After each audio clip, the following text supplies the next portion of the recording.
आज की कहानी जादुई चश्मा। एक सिलापुर नाम का सुंदर सा गांव था। वहाँ कमलेश रहता था। कमलेश की पत्नी जिसका नाम कमला था और उसकी बेटी जिसका नाम विद्या था। कमलेश हमेशा अपनी बेटी के लिए चिंतित होता। उसकी बेटी विद्या बहुत ही समझदार और पढ़ाई में बहुत तेज थी, लेकिन लोगों के सामने आने से डरती थी। किसी अनजान व्यक्ति से बात नहीं कर पाती थी।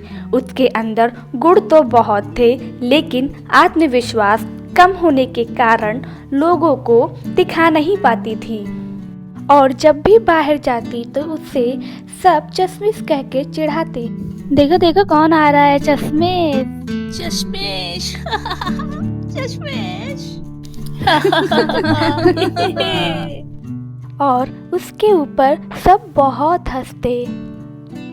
अरे विद्या सुन तो सही, आज रास्ते में तेरे पापा मिले थे और मुझसे बोले कि विद्या से कह देना घर आते समय 2 किलो आलू, आधा किलो टमाटर और 100 ग्राम धनिया पुदीना लेते आना। क्या पापा ने ऐसा बोला था? ठीक है। अरे हाँ, जाते समय भूल ना जाना।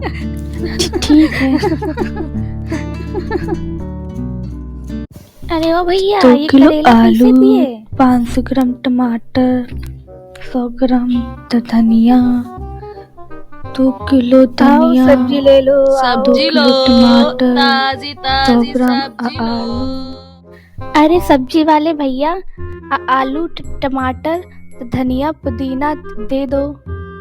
हाँ बेटी, बताओ कितना चाहिए? कितना था? टमाटर 2 केजी। नहीं, धनिया 2 किलो और आलू 100 ग्राम। हाँ सब्जी वाले भैया, 2 किलो धनिया पुदीना, 2 किलो टमाटर, 200 ग्राम आलू। हाँ, अच्छा ठीक है, दिए देता हूँ। सब्जी ले लो सब्जी। टमाटर क्या भाव दिए भैया? माँ, मैं सब्जी ले आई माँ। अरे रे, ये लड़की क्या ले आई है? इतना सारा धनिया पुदीना। अजी सुनते हो विद्या के पिताजी? हाँ भाग्यवान, क्या हुआ? ओहो, मैंने आपसे कहा था सब्जी लाने को, और आप विद्या से लाने को क्यों बोला? आप तो जानते ही हैं, इसे सामान खरीदना बिल्कुल नहीं आता। परेशान मत हो भाग्यवान, वो धीमे धीमे सब सीख जाएगी। अरे रे, मैं इतना धनिया पुदीना का क्या करूंगी? क्या होगा इतने से आलू में? सब उल्टा सीधा लेके आ गई लड़की। देर बाद विद्या अपनी किताब लेने के लिए बाहर निकलती है। बहुत ही डर के चलती है और दुकान में पहुंच जाती है। अरे विद्या बेटा, तुम यहाँ कैसे? क्या चाहिए? विद्या चुपचाप सोचती रह जाती है और वहां से भाग जाती है। भागते हुए वो गांव के एक तालाब के किनारे बैठ जाती है और रोने लगती है। हे ईश्वर, मुझे इतना कम आत्मविश्वास क्यों दिया? इसकी वजह से मुझे और मेरे माता पिता को हमेशा शर्मिंदा होना पड़ता है। बाकी लोग भी मेरा हमेशा मजाक उड़ाते हैं। मुझे ऐसा क्यों बनाया भगवान? मुझे ऐसा क्यों बनाया? तभी वहाँ विद्या को बूढ़ी अम्मा की कराहने की आवाज सुनाई देती है। अरे रे रे रे रे, हाय रे, बुढ़ापे पे मेरी कमर टूट गई रे। अरे रे रे रे, हाय, ओ हो। विद्या ये सुनते ही बूढ़ी अम्मा के पास दौड़ी चली जाती है। अरे बूढ़ी अम्मा, क्या हुआ आपको? अरे बेटी, मेरा पाँव फिसल गया और मैं यहाँ धड़ाम से गिर गई। अब मैं ये लकड़ियाँ कैसे घर ले जाऊंगी और कैसे आज खाना बनाऊंगी? मेरी तो कमर ही टूट गई रे। तुम चिंता ना करो अम्मा, लकड़ियाँ मैं घर पहुँचा दूंगी। इतना बोलकर विद्या ने लकड़ियों को सर पे रखा और बूढ़ी अम्मा को सहारा दिया और उनके साथ घर चली गई। बूढ़ी अम्मा के घर पहुँच के विद्या ने लकड़ी रखी और बूढ़ी अम्मा के लिए खाना बनाया। बूढ़ी अम्मा ये देखकर बहुत खुश होती है। अरे वाह बेटी, खाना तो बहुत बढ़िया था, मजा ही आ गया खा के। धन्यवाद बूढ़ी अम्मा, अब मुझे घर चलना चाहिए, शाम भी हो गई है वरना देर हो जाएगी।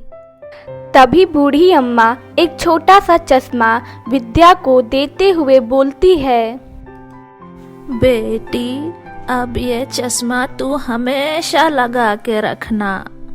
और विद्या चश्मा लगा के घर आ जाती है। अरे विद्या बेटा, किताब कहाँ है? तुम तो किताब लेने गई थी ना? माँ, मैं किताब कल कॉलेज से आते हुए ले आऊंगी। अरे आज इसे क्या हो गया? अगली सुबह कॉलेज में। अच्छा तो बच्चों बताओ, हमारे सौर मंडल में कितने ग्रह हैं और उनके नाम क्या क्या हैं? तो चलो कौन बताएगा? टीचर, मुझे इसका उत्तर पता है। विद्या को ऐसे बोलते देख सब हैरानी से देखने लगते हैं। अरे विद्या, अच्छा अच्छा ठीक है, बताओ। टीचर, हमारे सौरमंडल में 8 ग्रह हैं। बुध, शुक्र, पृथ्वी, मंगल, बृहस्पति, शनि, अरुण, वरुण और हाँ टीचर, हमारे सौरमंडल में एक बौना ग्रह भी है जिसे अब सौरमंडल का ग्रह का दर्जा प्राप्त नहीं है, जिसको यम या कुबेर ग्रह कहते हैं। विद्या को इतना बोलते सुन वहाँ के सारे विद्यार्थी और टीचर हैरान होके देखने लगते हैं। अरे वाह विद्या, बिल्कुल सही बताया तुमने। बच्चों, विद्या के उत्तर के लिए सभी लोग तालियां बजाओ।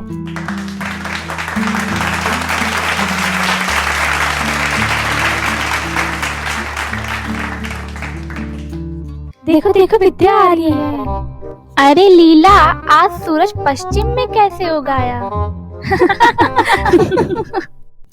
अरे पागल लड़कियों, पृथ्वी पश्चिम से पूर्व की ओर चक्कर लगाती है। यहाँ सूरज कभी पश्चिम से नहीं निकलेगा। लेकिन सौरमंडल का 7वां ग्रह अरुण, जो पूरब से पश्चिम में चक्कर लगाता है, वहाँ सूर्य पश्चिम से निकलता है और पूरब से डूबता है। क्या तुम दोनों वहीं से आई हो? क्योंकि पृथ्वी पे तो ऐसा नहीं होता है। हाँ।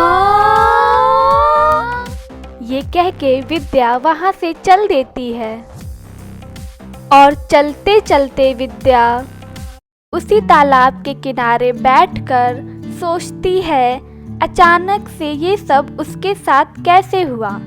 फिर उसे याद आता है, बूढ़ी अम्मा ने उसे जो चश्मा दिया था उसे ही लगाने के बाद से उसमें ये बदलाव आया। फिर विद्या तुरंत उठकर बूढ़ी अम्मा के घर की ओर चल देती है। बूढ़ी अम्मा, ओ बूढ़ी अम्मा, कहाँ है आप? क्या हुआ विद्या बेटी, यहाँ कैसे आना हुआ? बूढ़ी अम्मा, आपके इस चश्मे के लिए बहुत बहुत धन्यवाद, लेकिन मैं अब इसे आपको लौटाने आई हूँ बूढ़ी अम्मा। क्यों बेटी, ये तुम्हारा इनाम है मेरी बच्ची। बूढ़ी अम्मा, मुझ में जो आत्मविश्वास की कमी थी वो मैं किसी जादू के दम पे नहीं, अपने दम पे दूर करूंगी। फिर भी आपका बहुत धन्यवाद कि आपकी वजह से मुझे पता तो चल पाया कि मुझ में आत्मविश्वास है और मैं भी सबकी तरह निडर होके सबका सामना कर सकती हूँ। ठीक है, जीती रह मेरी बच्ची, हमेशा खुश रहना। इस तरह विद्या बूढ़ी अम्मा से विदा लेकर वापस अपने घर चली जाती है।